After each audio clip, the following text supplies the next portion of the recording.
Rashad, over to you. Rashad Cassim, as you may know, is the head of the research department at the South African Reserve Bank. Prior to that, you worked as a Deputy Director General of Economic Statistics at Statistics South Africa. But the experience is further enriched by Rashad's background in a think tank, since you were working for a significant amount of time in the think tank working on trade and industrial policy strategies, conveniently abbreviated TIPS, so very memorable in its own way. And so I think you can, again, share the perspective both from producing research and now, again, you're in a position where you can consume it. Rashad, you mentioned you hadn't been able to attend all of the sessions, but nevertheless you have, I think, sort of a broad perspective from which to share your own impressions. Thank you very much. It gives me a great privilege to be talking here in a city where I've at least spent kind of 10 years of my life. I now live in a much more interesting city, Johannesburg. Let me be very quick. I don't have anything particularly profound to say, and I'm going to capitalize on the fact that people fatigue is setting and people feel the point of diminishing returns. So I'm going to be rather brief. I mean, I must say that it is a truly unique forum. You know, many forums exist in the world. Business associations get together, subject matter specialists, political scientists, economists get together. But it's very rare that you see a forum of this scale where policy think tanks get together that are highly heterogeneous, highly stratified, and come together despite this great heterogeneity. I mean, the few things that struck me, the one thing that strikes me, I now am in a position, I spent a lot of my life trying to kind of what I call reconcile the mismatch between the production and consumption of research. I now sit in a very unique position. I'm a member of a monetary policy committee of the country, which basically consumes a policy, but I'm also responsible for the supply side for the research department. And I think, you know, despite that, I still have existential questions about impact and so on.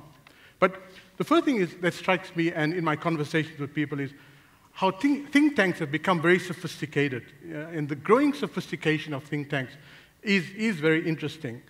In many ways, they've become a stakeholder themselves. As a policymaker, every time you think of a policy, immediately a policymaker says, what will the think tank say? And I think one must not undermine the importance of this thing, of the role which think tanks play as stakeholders too nowadays.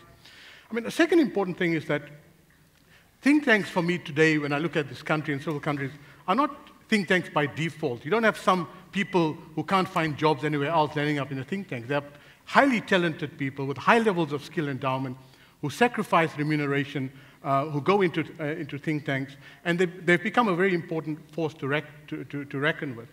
The South African experience is very interesting here, and I think there may be a good reason why Trevor Manuel, I must have speech, made the points he made.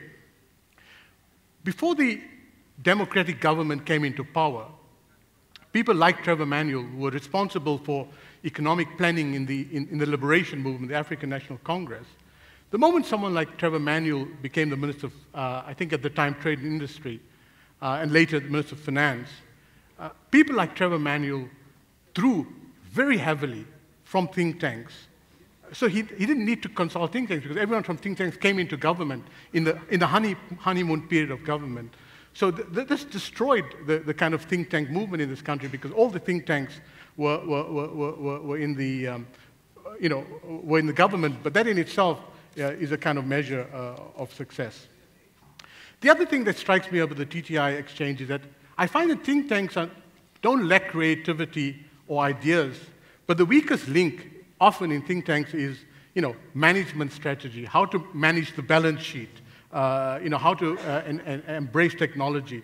And I think this is what the uniqueness is, that to get together and discuss how you develop a very serious strategy is a very useful process. And I think that does give it its defining feature. I mean, I actually overheard a conversation of two head of think tanks this morning discussing their balance sheets. And I think this is, for me, an indicator of success. Rather than discussing methodology of approach to a policy question, which is important, but I think this side has been ignored. The other thing that strikes me is this soul-searching for measuring impact. I think one reason why there's a dynamism with think tanks is because they have a hard budget constraint. They don't like a monopolist. I'm a monopolist. I'm responsible for 140 economists. I have funding every year, although, you know, the institution keeps me under pressure. But the point is that with a think tank, you know, you're competing for meager funds. And as a result, I think think tanks are the frontier of measuring impact. Certainly when I do an evaluation, or I get someone to do an evaluation of the research department in the central bank that I study, I rely on evaluations from think tanks. I download lots of evaluations from think tanks to see what a good evaluation is. That's my first port of call. But I'm struck by, in looking at this, measuring the impact, there are so many different activities that think tanks are involved in. At one extreme, it depends on whether you're operating in a democratic state where government is accountable and has good absorptive capacity.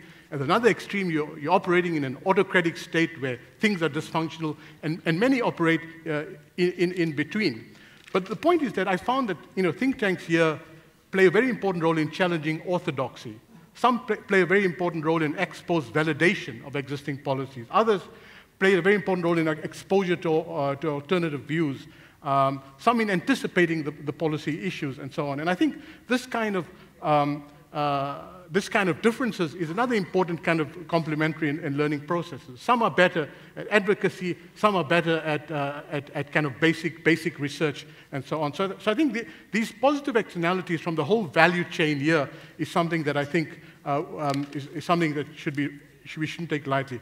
In conclusion, I think despite the fact that I'm a great fan of this kind of initiative, and I wish when I was a think tank, head of a think tank, had this kind of forum, I don't think we should shy away from asking the hard questions. This is the thrust of the governance committee. It's the thrust, and that is, we should still ask the question, you know, what would the opportunity cost of having this? Is this really good? Could money be used somewhere else?